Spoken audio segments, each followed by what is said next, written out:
Are you also here? I am here. Oh, okay. All right. He was just a little choked up. Oh, okay. Take a couple of deep breaths, Austin. You're gonna get through this. Oh. It's gonna be okay. I had a feeling when you said, I think earlier, that you had a very special announcement.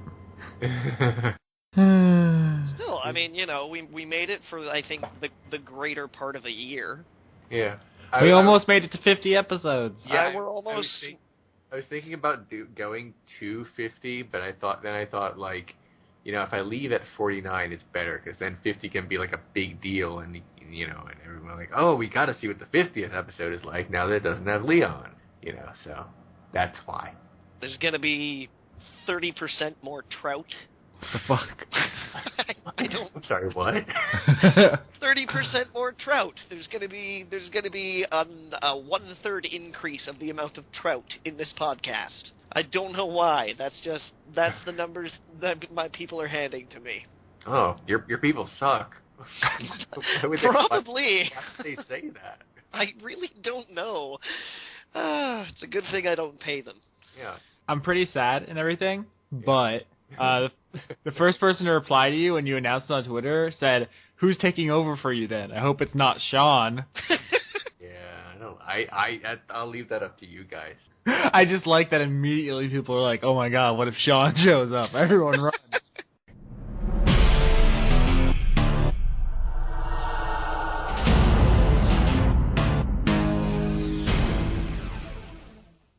Ladies and gentlemen, welcome to a very, very special event. Yes, that's right. Tonight, it is the Leon Thomas Tribute Passive-Aggressive Variety Hour, where Austin Yorsky and myself, your host, Johnny Maloney, are going to spend the next hour, or probably longer than that, if we're actually going to be really realistic about this, discussing the highlights and times and wonderful moments that we've had with Leon Thomas in such a way that he maybe feels like we're not really being completely honest with him. Austin, do you remember that time we talked about video games? No. that one time we talked about video games? I remember there was the Gravity Bone, there was some Suda51 stuff, but I seem to recall, and I'm quoting, very loosely here, but I believe what Leon said to me, probably some of the most sage advice I've ever heard in my entire life was Mega Man, Mega Man, Mega Man, Mega Man, Mega Man, Mega Man. Now I feel like going through all 50 episodes and editing together all of Leon's most poignant moments and setting it to that "I Will Remember You" song. That lasts about 2 minutes. It's just 2 clips. Yeah. 2 clips and a bunch of static noise. Yeah. No. I'm sure you'd edit in all the keyboard clacking. That would have to go in as well. You guys say, Leon, stop doing that. 50 different intonations of I gotta go, guys. I guess I should probably tell our audience who isn't aware of what's going on, what is actually going on. This is my last episode of BT Podcast. 2 reasons. Chiefest, I guess, is I don't really play video games anymore. I try to, because it's something I remember enjoying as recently as last year. But I just don't have it in me anymore for some reason. I think I needed an extended break like I took from 2004 to 2005 when I just was not playing video games at all. I don't know if it'll last that long. I may still want to play the new Suda51 game because why not? But largely, even trying to play my favorite game of all time, Final Fantasy VI, has proven to be more of a chore than a game. So I think I need a break, a long, long, long break from all that. And as such, it feels wrong being on a video game podcast as someone who doesn't play them. It doesn't make any sense. Also, the other reason, and the one is a little more personal, is I am on a serious time crunch in my life. I have very little time to relax, and when I get home from work, I just kind of want to flop on the couch and spend time with my wife, and not come into the door and running real quick to the microphone because I'm usually late. So that's pretty much that. Those are the main reasons, I guess. So that's that, and we're gonna do a show, and it will be not as melodramatic and ridiculous as the end of Heart of Gaming, which I'm not gonna like die off camera or anything. No, all the dying is going to be on camera tonight. Yes, we're gonna do a special video episode of BT Podcast. It'll be very sensationalist. In which everyone gets shot. We all die in horribly gruesome ways. Yeah. My wife actually recommended that instead of telling people beforehand that I was leaving the show, to have like the tagline be Johnny, Austin, Leon, someone dies on the podcast tonight. And then at the very end, I just say that I'm leaving. But no, I feel like I basically just announced it on my Twitter a few moments ago. So people should largely know by the time this pops up. If not, I'm leaving, and that is the announcement. And now we can talk about whatever. Before we move on, I would just like to chiefly point out here that you heard it right from the horse's mouth. Leon is not leaving the podcast because of me. So I'd like to just avoid blame there real quick.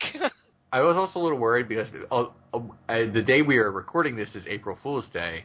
So I was worried that everyone was going to say, this is a great joke. But no. By the time this is up, it'll be April 2nd, and it will be okay to do that. So, yeah, that's it.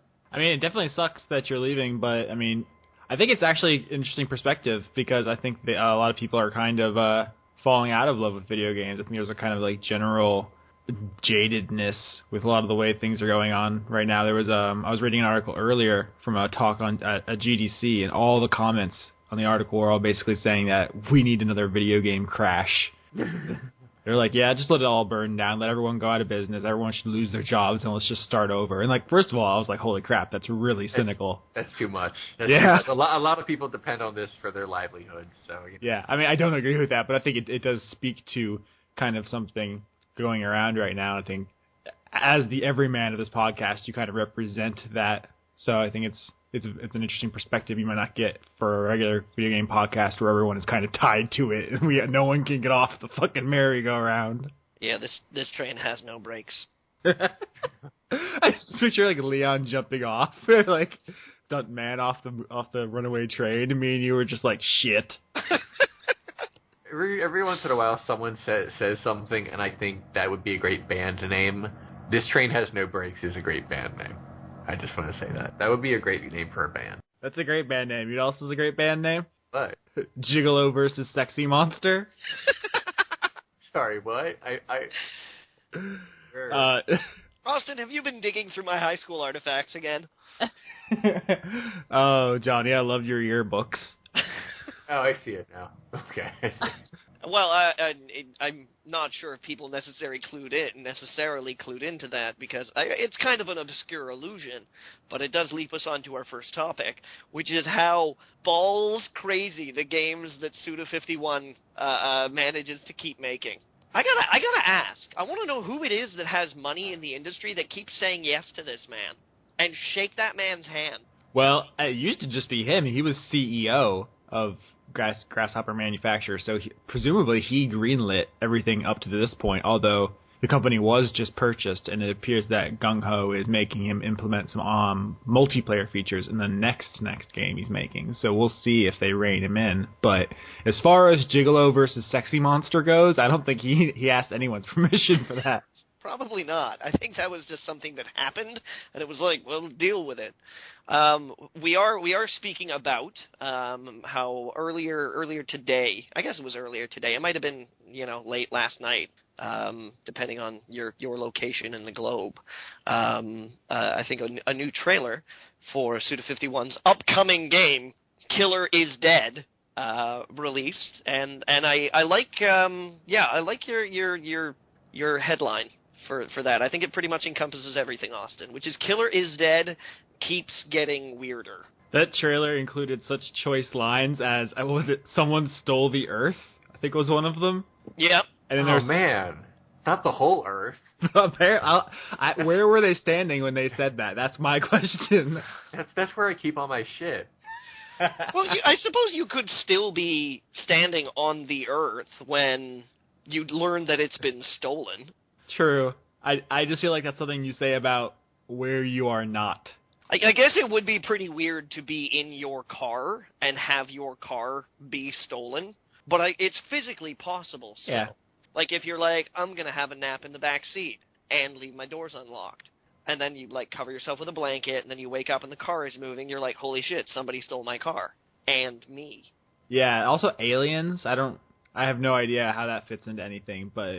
Big aliens, like kaiju-sized aliens. What's a kaiju? I'm probably pronouncing it wrong. Like Godzilla? Like Gojira? Gojira. Yes. Right. Yes. Jeez. Also, if you may have missed it, No More Heroes 3/female edition was kind of leaked. They didn't confirm it, but it appears that they're returning to that world in the near future. So, I assume that's a thing people are excited about. I don't know, maybe I'm overestimating the fan base for that. I thought that was a thing that more people would be excited about. With No More Heroes 3? Yeah. Maybe. I'm excited, ish, in the sense that it's probably one of the only games I'll play within the next few years. But there's how do I put this? No More Heroes has like a cult fan base, but even the one that sold reasonably well only sold reasonably well. Am I wrong here? No, you're definitely correct. That No More Heroes was it was successful for Suda, but that's still not very successful, I guess. Yeah, that's his standards. That's Grasshopper standard. It's not like It's interesting because when it came out for the Wii, and it didn't sell very well. Everyone blamed it on the Wii. They said it's a kiddie console. You can't expect to sell a game with blood and people jacking off lightsabers. But when they I guess remade it / upgraded it for the PS3, it sold terribly there as well. So I don't know. There might not be anyone to blame. It might just be the way the market is. The market in general, or the market for No More Heroes? Both. I'm not going to pretend to understand people's tastes because Monster Hunter sells a jillion units every time they remake it or re-release it for another platform. Even though they're all the same game and they're boring. I think Penny Arcade tackled that today. I don't get it either. Monster Hunter is not a thing I understand, but apparently I am in the minority. It's supposed to be like hugely popular elsewhere, but not as much here. If that makes any sense. So what happens in Monster Hunter? Lay this out for me. I can't tell if you're joking. Do you hunt monsters? Very, very slowly. Seems pretty straightforward to me. Yeah. You hunt them very slowly? Is this like a Dune situation where it's like you have to push the knife in really slowly or the shield sends it flying away or something? Yeah, I just talked about Dune the movie. Get over it. Speaking of David Lynch, this is a total tangent. I don't know if you guys remember, but I was talking about how I was taking a film class and we showed Un Chien Andalou and it really freaked everyone out. We're watching Mulholland Drive right now. Uh-huh. And white people are not comfortable with it. They're I don't know what else to say, but I'm comfortable with it. I'm noticing. I'm pretty white, Austin. Like I'm specifying like white college students. I don't know. I'm being facetious. I was in college when it came out, I think. Listen here, Johnny. What?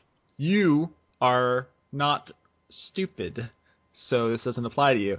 Oh. People don't seem to be comfortable with not knowing what's going on. Like, they want everything explained right away, immediately, or they start getting, they start having, almost like an instinctual anger response. Who are these people? People in a film course where they showed Mulholland Drive. People were just I don't know, just watching their reactions, they seem to be upset that it's not explaining things to them, and I think it's hilarious. I think the best side effect about Mulholland Drive coming out was that it spurred an interview that David Lynch did where he honestly opined to the interviewer that he was like, yeah, I don't understand. I think it's impossible to not get one of my movies. He was actually like, yeah, you can't not get it.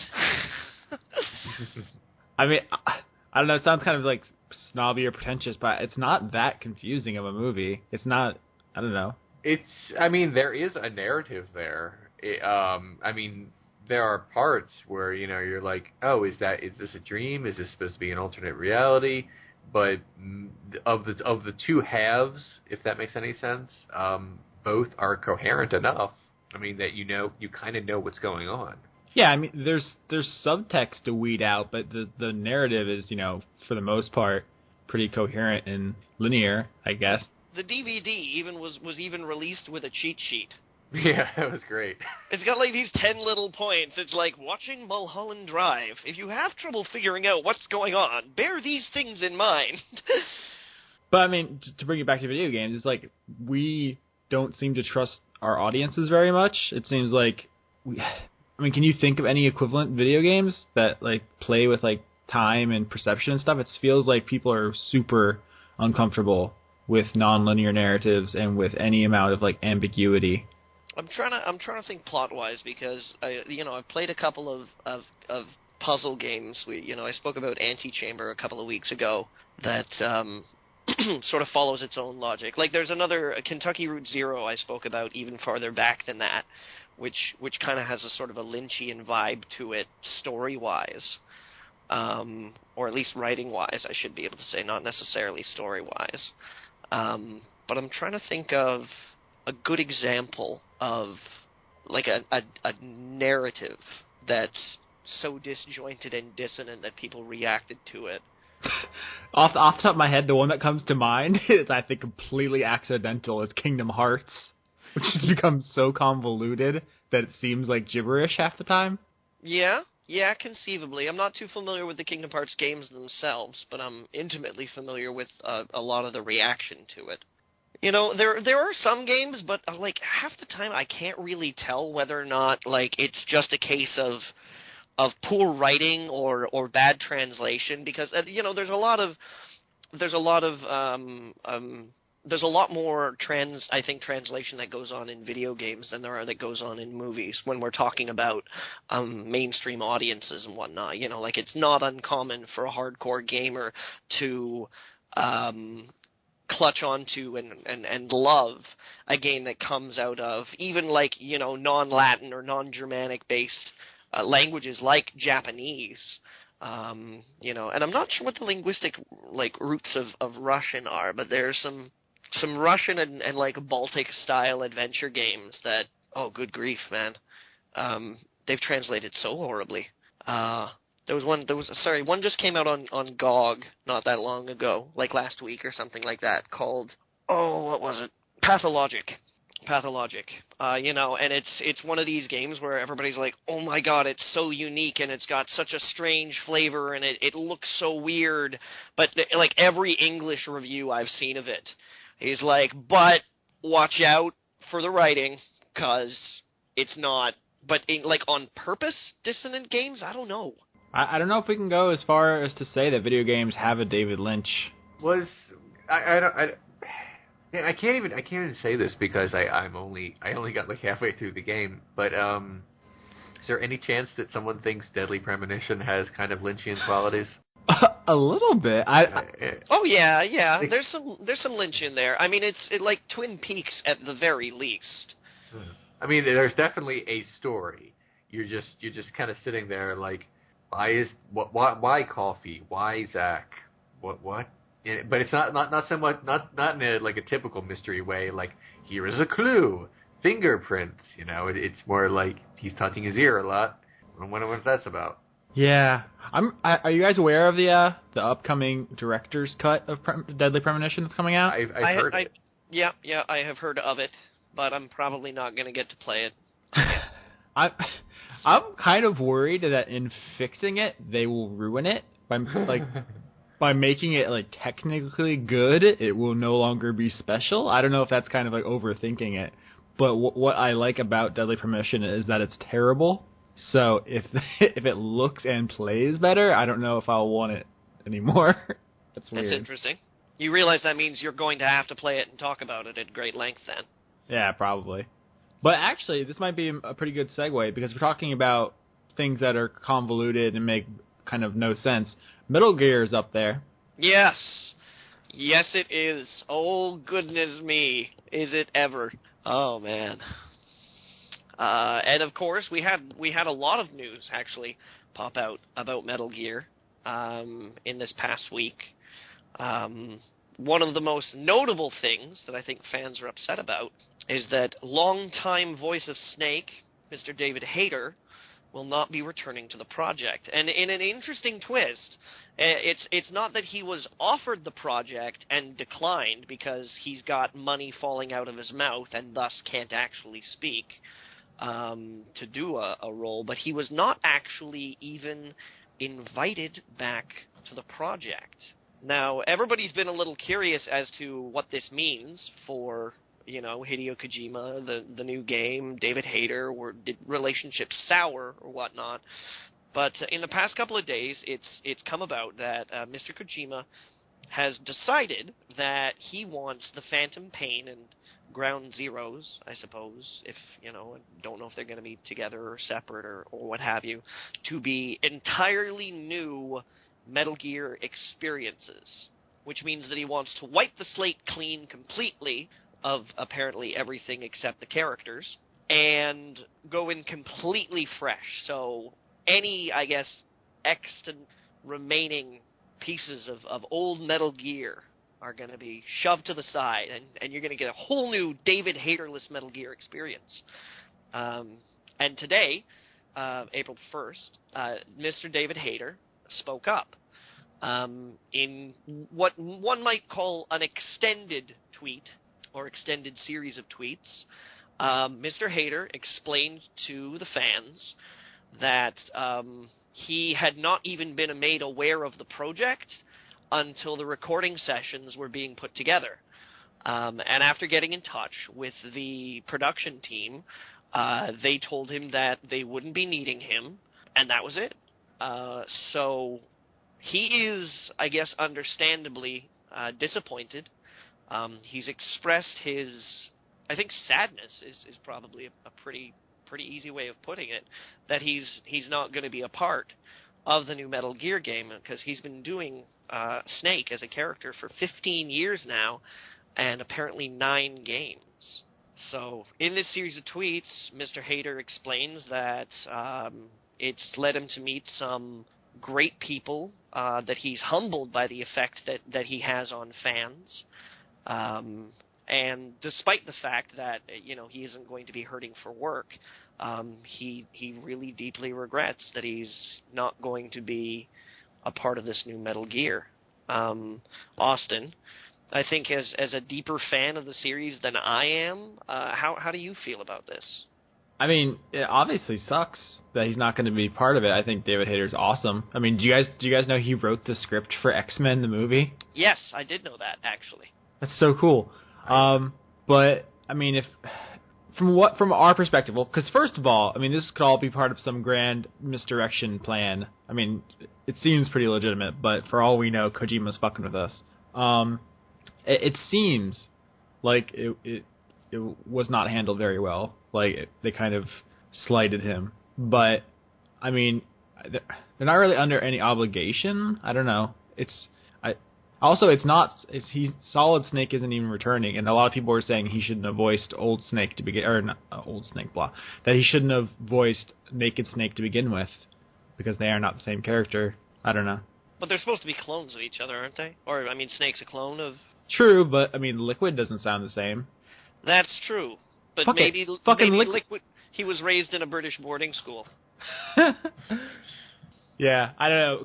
Cloning in Metal Gear's universe doesn't make any sense. But, yeah, I mean, I could see why they wouldn't bring him back. Probably should just handled it better. No, yeah, I think that's fair.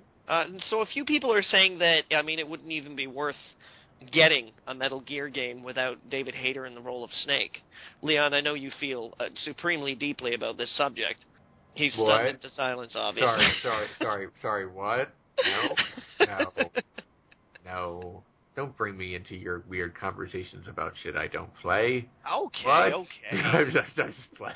I mean, do you guys get attached to like voice actors? There's a considerable followings for certain voice actors that's like super serious. It's more pronounced with anime, but like people will buy or not buy things based on who's voicing characters. I've never felt that way. Personally. I do get attached to some characters. I mean, like characters more so than voice actors.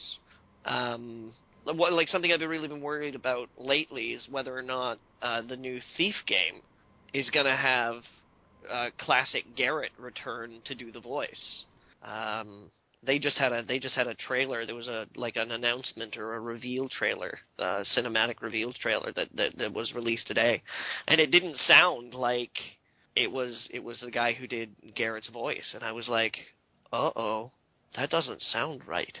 Now, does that mean, like, am I going to boycott it? I doubt it. Yeah. Well, not for that reason anyways. I mean, if it turns out that they completely misunderstand the Thief games and go in a direction that I'm not interested in engaging, I may not play it. But I was a little hurt. I was like, oh, yeah, that makes me sad. Yeah, it's never a super big deal for me. I mean, I noticed it. Like, they replaced Chie's voice actress for Persona 4 Golden, but, like, I didn't lose any sleep over it. Whatever. That having been said, I mean, there are few video game characters, I think, that are as iconic as Solid Snake and David Hayter as Solid Snake. Oh, geez. You know what I just realized? What happens when Charles Martinet stops doing Mario? Like, he's not immortal. Yeah. Or when John St. John stops doing Duke Nukem.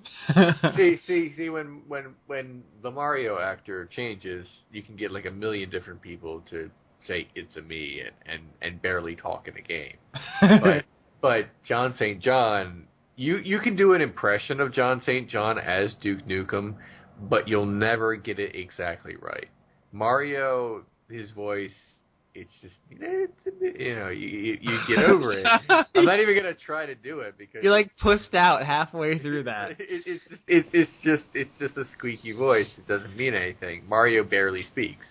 That's part of his allure. If he just talked all the time, it would be like the Super Mario Brothers Super Show, and you'd get really sick of the pasta puns and shit. But John St. John as Duke Nukem, that's. I mean, think about it. I mean, when you think of John St. John, you don't. Even though he does a lot of other voices, you connect John St. John with Duke. I think. So it would be strange if John St. John, had a heart attack tomorrow. They're not unexpected. He's a big fat guy, and he's pretty large. Yeah. I saw him at MagFest. He tried to grope my wife. Because he's an asshole. I genuinely don't like John St. John now because he tried to steal my wife up. Exclusive. I'm sorry, John St. John is a fucking ass. I wish they didn't have a swear word in it. That could be the headline. Let's go even raw. John St. John can eat my dick. But anyway, in spite of this, he's Duke Nukem. You can't get someone to be the new Duke Nukem. You could only get someone to do an impression of John St. John as Duke Nukem.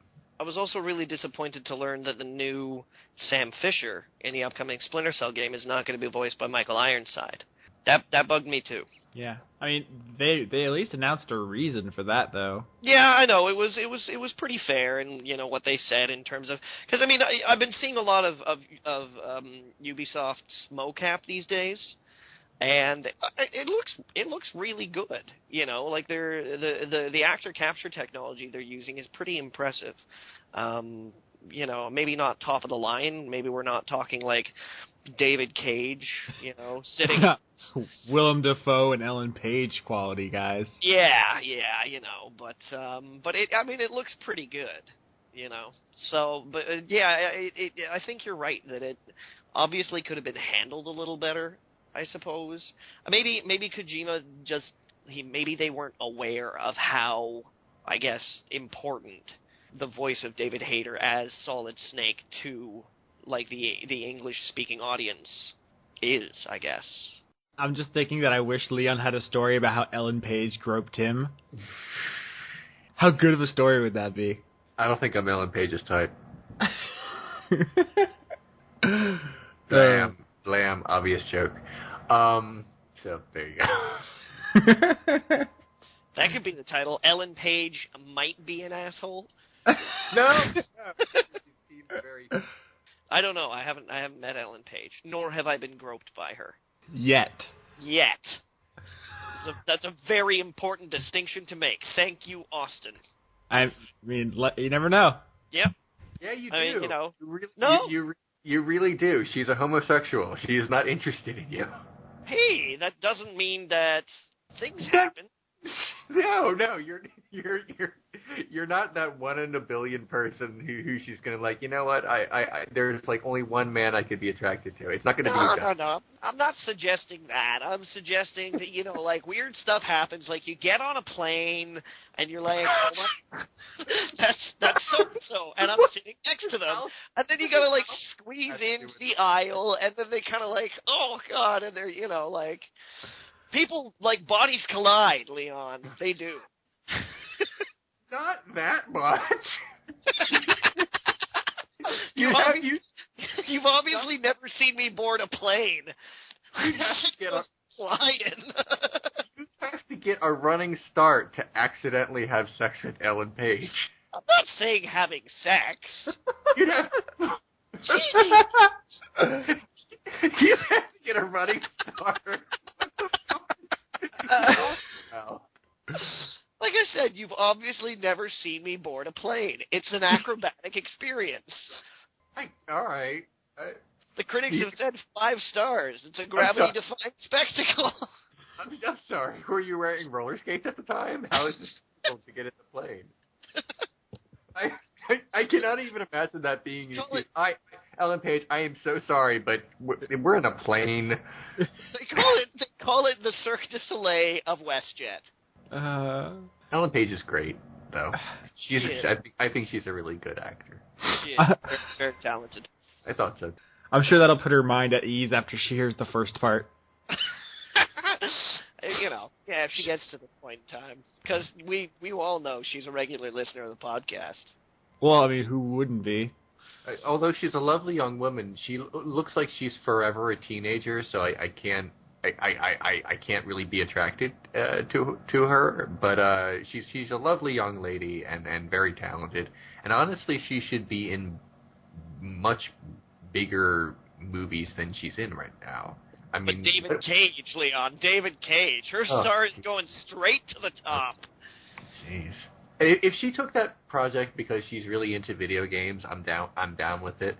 But I'd like to see her in really anything that is not Heavy Rain related, I guess is what I'm trying to say. I like her too much as an actress to witness her in David Cage's latest thing, I guess is what I'm trying to say.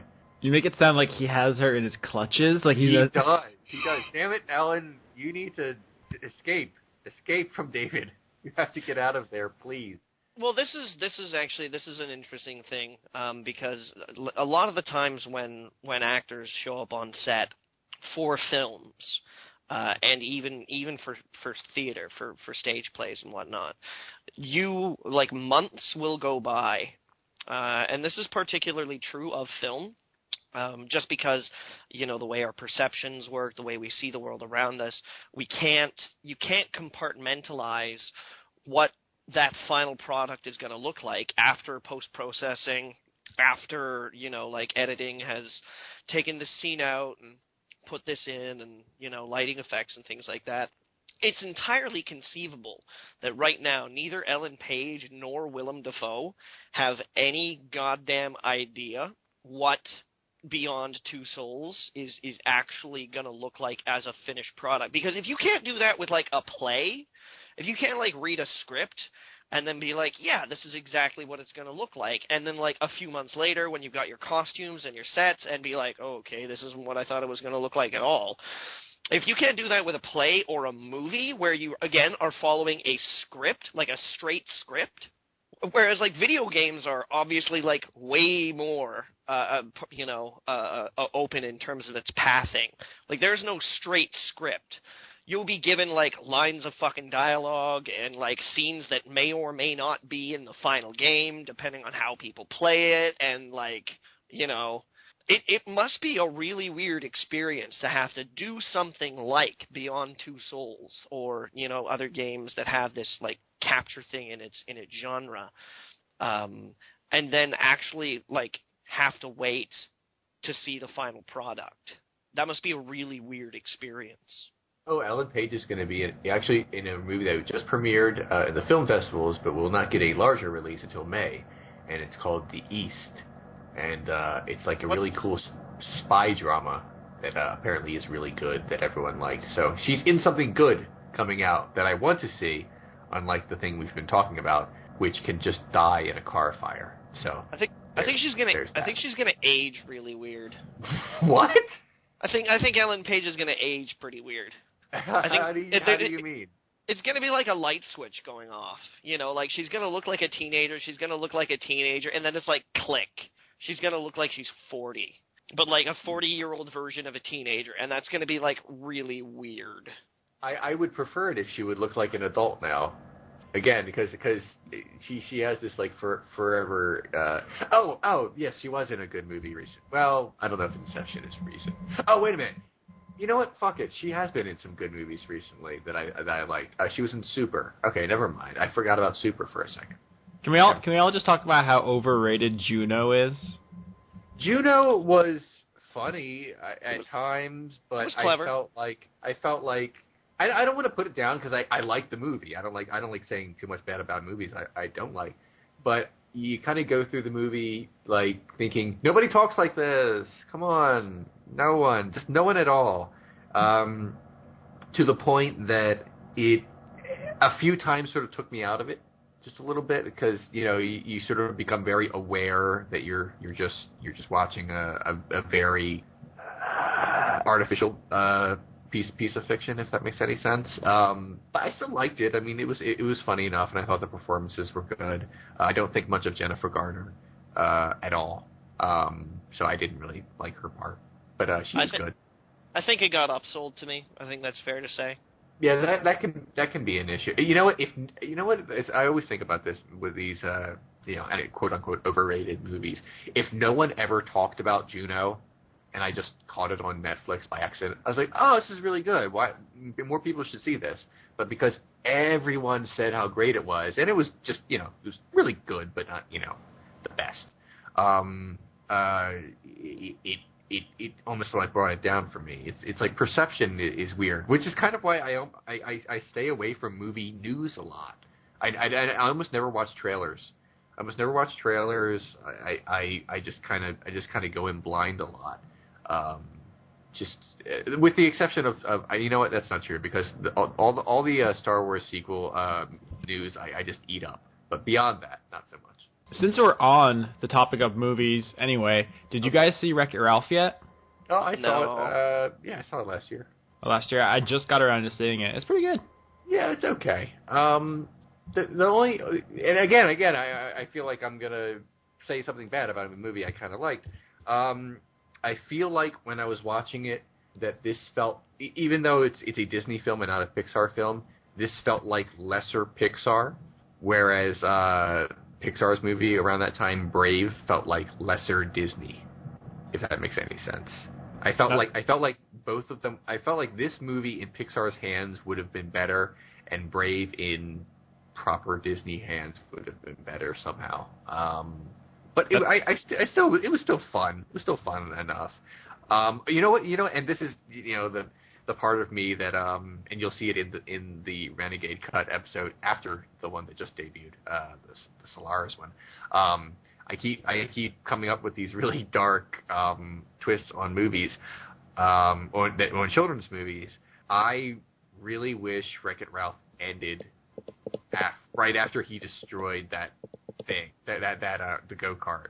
I wish he just wrecked it and said, "This is what has to be," and then he just kind of wandered off, and it was like, oh, that's a really good, and then there was a twist, like, oh, he shouldn't have done that actually at all, and then it got all happy and shit.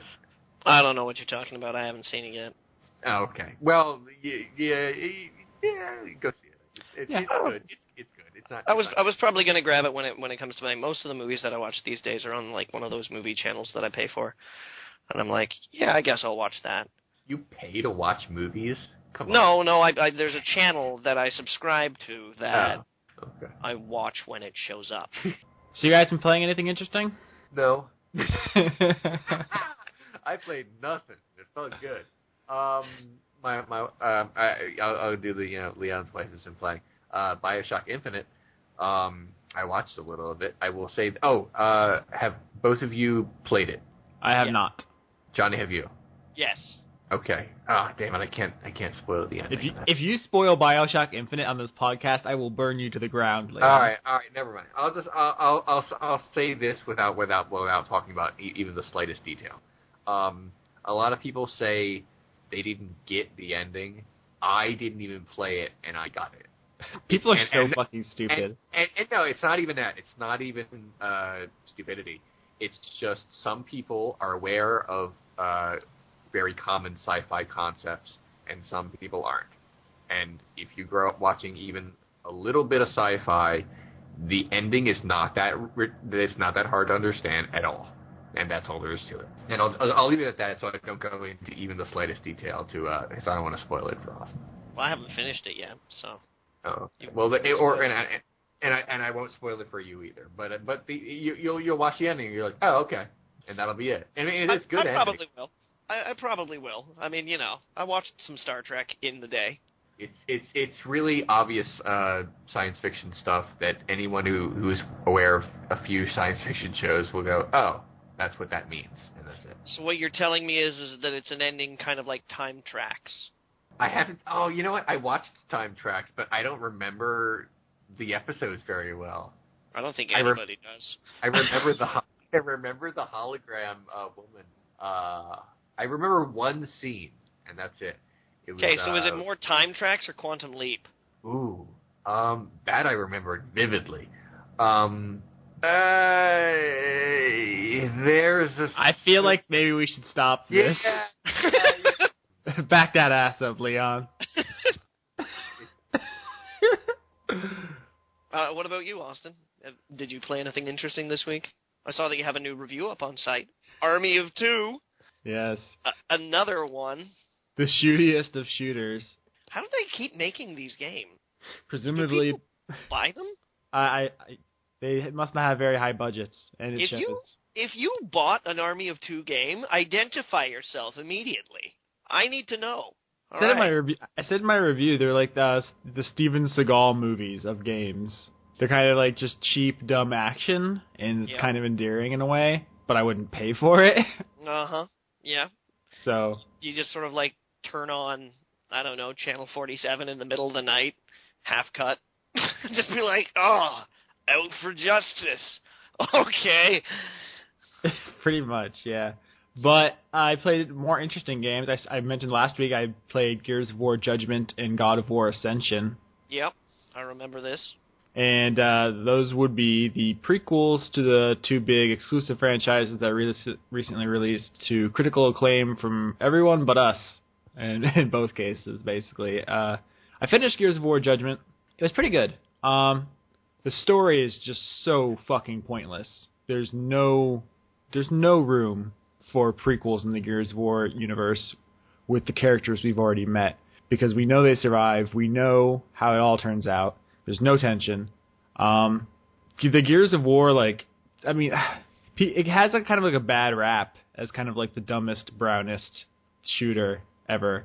But, I mean, there is mythos there to mine. I think the world could be explored. This isn't doing it, though. But the gameplay's solid. You can never say that the gunplay isn't fun. That, the cover-based shooting is honed. But the way that the campaign is structured is kind of unique. It's all done in, flashbacks. So that you can choose to do alternate objectives, and that's the way they're telling the story will change. So that it has a novelty factor to it. But if they're gonna keep making Gears of War games, they need to find something else to make them about, because the Locust War is kind of played out. I don't know. I don't think either of you guys have played Gears of War, so I don't know how much input you have. No, I played the first 2 Gears of War. Oh. I would not call them the brownest shooters because that's racist. But also,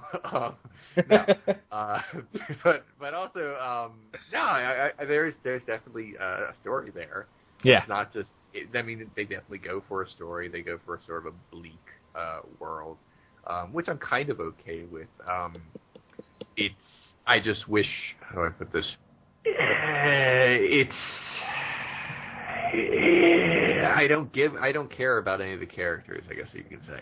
And the attempt in the second one to make me care about the guy who's missing his wife just came across like they were pushing it too hard, almost. Like they don't know how to write an effective drama. They just knew how to write like a video game drama. I'm not sure how to put that exactly. No, I think you hit the nail on the head. It's like it's a pretty classic case of good for a video game story, but in the wider context of art, it's pretty schlocky. Yeah. My wife's missing, but now I found her and dead-ish, but kind of kill her. It's I don't know. I didn't care for it. They're certainly. I didn't play the third one. Because I didn't really, I'm not invested in the story enough to play a game that in the first 2 felt more or less the same. You know, mm-hmm. I didn't crave more of the same duck behind this, shoot, run around, duck behind this, shoot.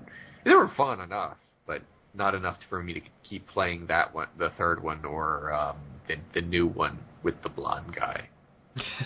Yeah.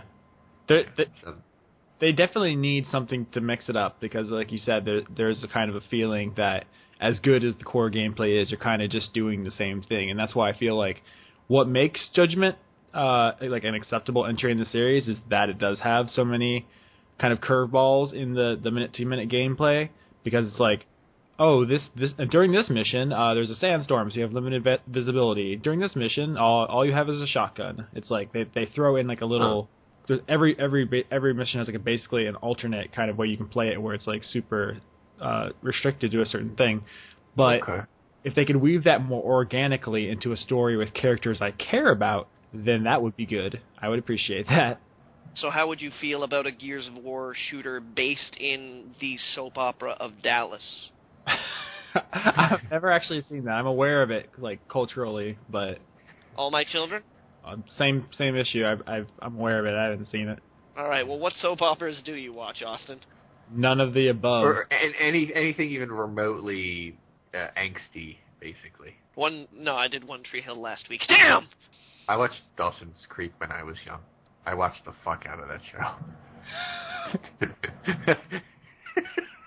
I don't even care. I did. I thought it was really cool. The first season was all about this kid fucking his teacher. It was great. I was like watching it. It was like I was watching this show. It was like, and seriously, like there's like 2 main plot lines going on in the first season. One is about 2 girls kind of like Dawson, and it's not a big deal. And the other plot line is about the sort of bad-ish guy having an affair with his teacher. And I'm watching it, I'm like, is this show really just for girls? I mean, this is actually kind of awesome. I want to see more about this kid, this 15-year-old fucking his 40-year-old teacher. I can't believe this is even on TV. So yeah, I actually like that show. I don't care. I don't care who knows it. Speaking of shows you're embarrassed that you watched, I'm not embarrassed at all. I said it out loud for everyone to know. And then since this is my last episode, I'll never have to answer for it. But I was on Netflix the other day, and I saw they had Bananas in Pajamas, but it wasn't the one I watched when I was a kid. It's like some stupid remake shit. Fuck that. I don't know what that is. I don't even remember. I just remember I watched it because I remember the theme song. It's like basically the Teletubbies for my generation. I'm looking this up so much right now, but I'm gonna mute my thing so you can't hear me type.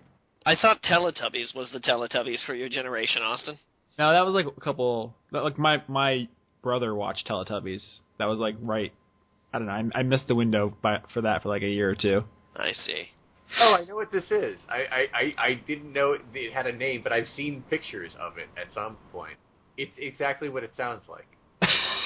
Yeah. It really doesn't leave much to the imagination with a title Bananas in Pajamas. I mean, in fairness, you get what they advertise. Except they spell pajamas wrong for some reason. I guess that's the joke. No, it's... This ran... What? It's like the British spelling. It's... Oh, no, it's Australian. It's Australian. Yeah. Oh, this ran for 7 seasons? Dude, Bananas in Pajamas is baller. I guess. To be fair, I think the plot started running thin after season 5. It's like... Now when they have the aborted twin fetus storyline?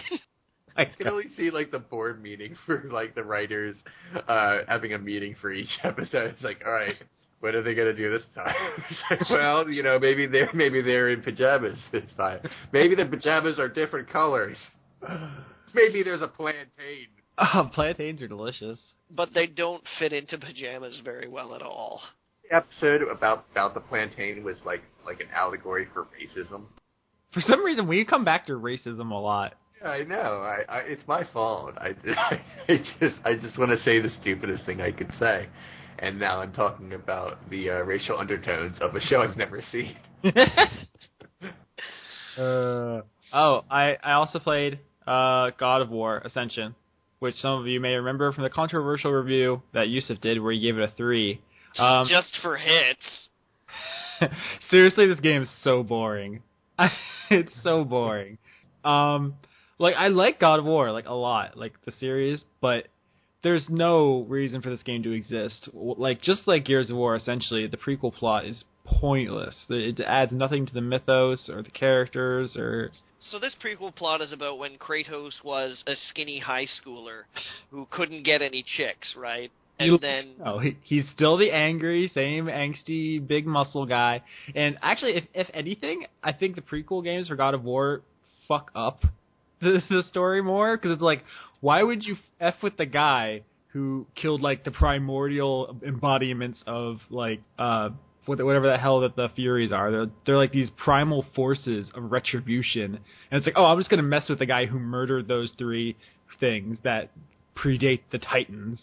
No big deal. Like, I don't know. It kind of throws everything into, like, retroactive, making less sense. It would raise some interesting questions about the common sense of some of the gods of Olympus. Yeah, because when you play the first God of War, you're like, oh, you know, Ares is just messing with this guy. He doesn't know what he's getting into.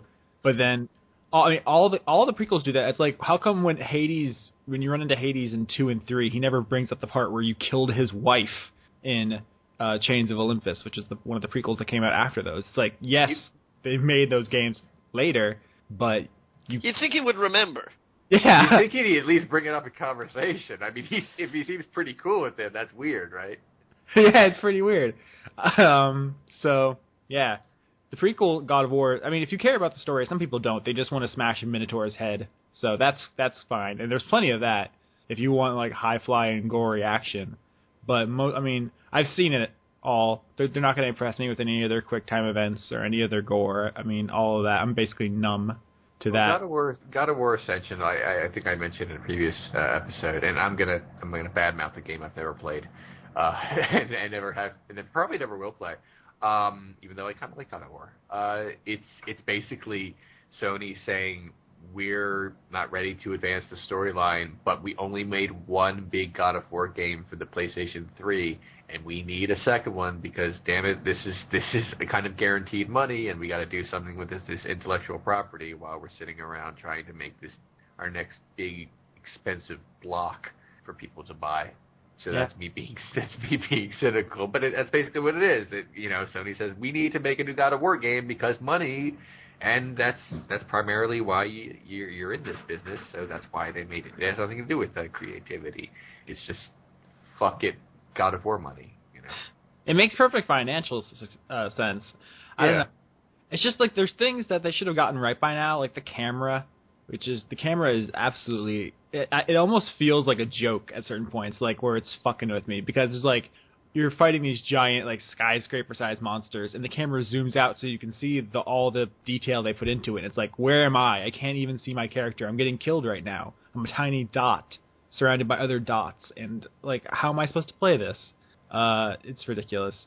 And also, there's like, I know we make certain allowances for video game logic, but if you're a giant monster and you're fighting a tiny guy on a platform and you're holding the platform, my instinct would not be to hold it up to my face where he could stab me. In fact, I would probably throw the platform as hard as I could with a little man on it and hope that he gets smashed like a mile away against a mountain. Seems counterintuitive. But all the giant things are like super helpful when it comes to letting you climb them and stab them and just generally not doing what people do when ants are crawling on them, which is just smush them.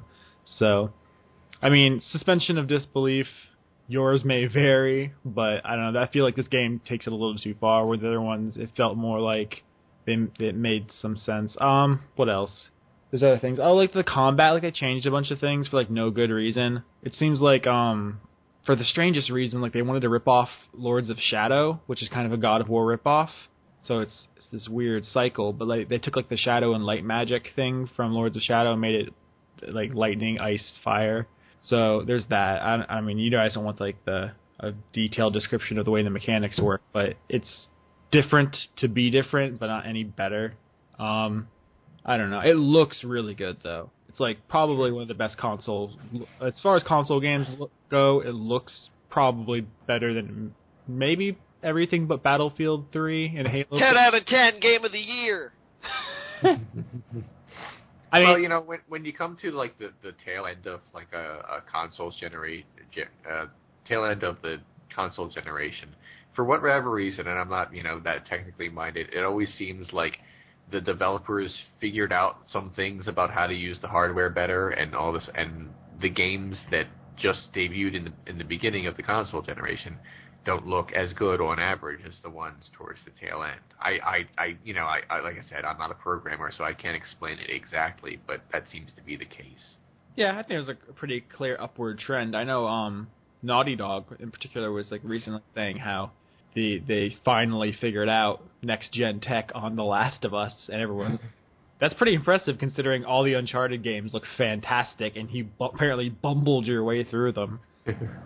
So, yeah, God of War Ascension, I haven't found any game-breaking bugs, so I don't know if I go as far as to give it a 3, but it's clearly the worst God of War, and that makes... I mean, is a bad God of War is like an average action game, so maybe like 5-ish? I don't know. Like, how bad would a God of War game need to be for people to accept that it's bad? Like, I don't know, I feel like it has some kind of divine right to be a high-scoring game for some reason for people. So I feel like it would have to be like Colonial Marines for anyone to even accept. And then again, I've seen people defend Colonial Marines, so fuck it. Yeah. Oh yeah, so have I. Ooh. Yeah. Sorry, I blocked that part of my memory out. It's sometimes I feel like my job is pointless because like in so subjective. You'll get people who will just talk shit about Earthbound and then defend Aliens Colonial Marines. So like what's even the point of this? I just like yeah, whatever. So that's what I've been playing. None of those are very good. I haven't touched Fire Emblem. It's kind of sad. Not a good week for Austin, but I got other things coming up. Guys, I have two things I need to say. Oh shit. Do it. One, there were 356 episodes of Bananas and Pajamas. What the fuck could they have been doing that whole time? How do you stretch something out that far? But and the second thing is I have to go. All right. So, for the last time. Yeah, this is the end for me. For the last time, I'm abruptly leaving the show, while you two have clearly a lot more to talk about. At least you won't have to deal with that anymore. All right. It was an honor serving with you, Mr. Leon Thomas. And I wonder if I should say anything profound before I go. No, I got nothing.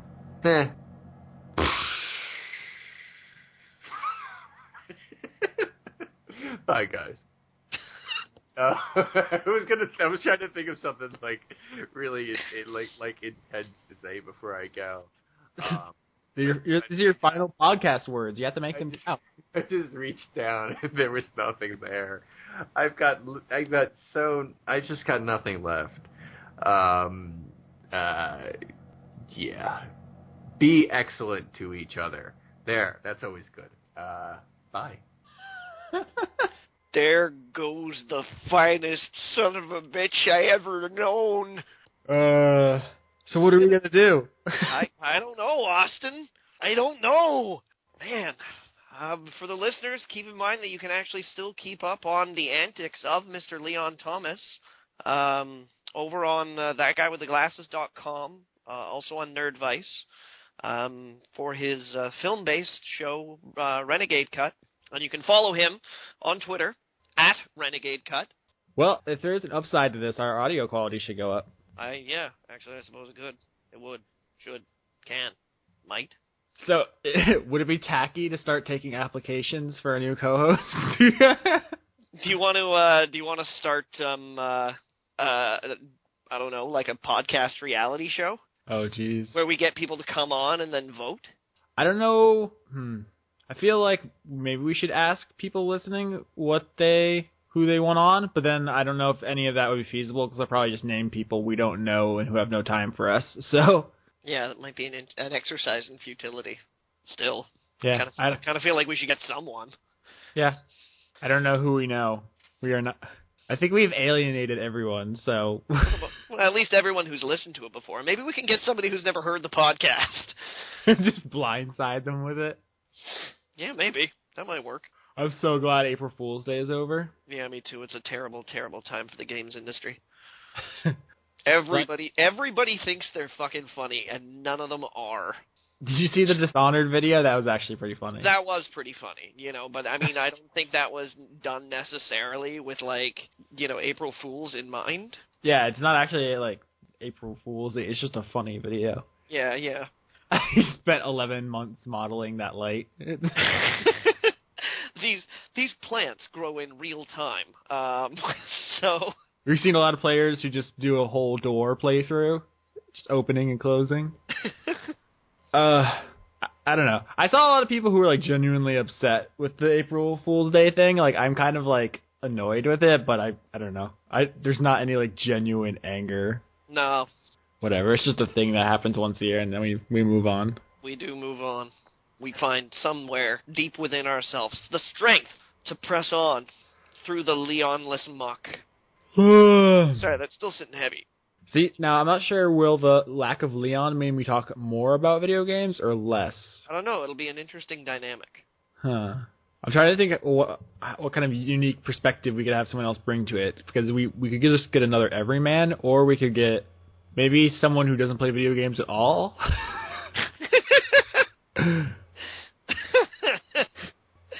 Who would you suggest? I don't know. We just find somebody. We just go on Craigslist and someone who doesn't play video games to comment on our conversations.